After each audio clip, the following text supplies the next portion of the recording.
Onion pakodi. నేను చేసే onion పకోడీకి మా రిలేటివ్స్ అందరూ ఫ్యాన్స్ అండి. నేను చేసే ఆనియన్ పకోడీ అంటే వాళ్ళకి చాలా ఇష్టం.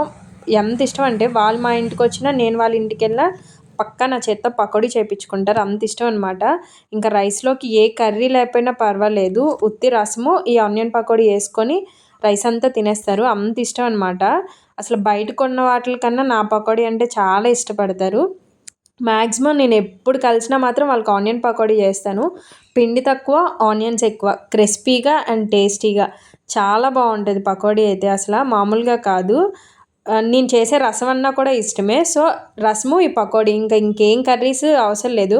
మా ఇంటికి ఎవరైనా రిలేటివ్స్ వస్తే పక్కా మాత్రం ఈ 2 ఉంటే చాలు అని అంటారు. అంత ఇష్టం అనమాట. అసలు చూడడానికి చూడండి కలర్ఫుల్గా ఎంత బాగుందో, అండ్ క్రిస్పీనెస్ టేస్ట్ కూడా అంత బాగా వచ్చింది పకోడీ అయితే. అండ్ ఫైనల్గా కరివేపాకు, పచ్చిమిర్చి కూడా ఆయిల్లో ఫ్రై చేసుకొని అవి కూడా వేసుకొని తింటే ఉందండి టేస్ట్. ఇంకా చెప్పవసరం లేదు. మా వోళ్ళైతే అసలు మామూలుగా కాదు, ఫుల్ హ్యాపీ అనమాట ఆ పకోడీకి. చాలా అంటే చాలా బాగా వచ్చింది టేస్ట్, సూపర్.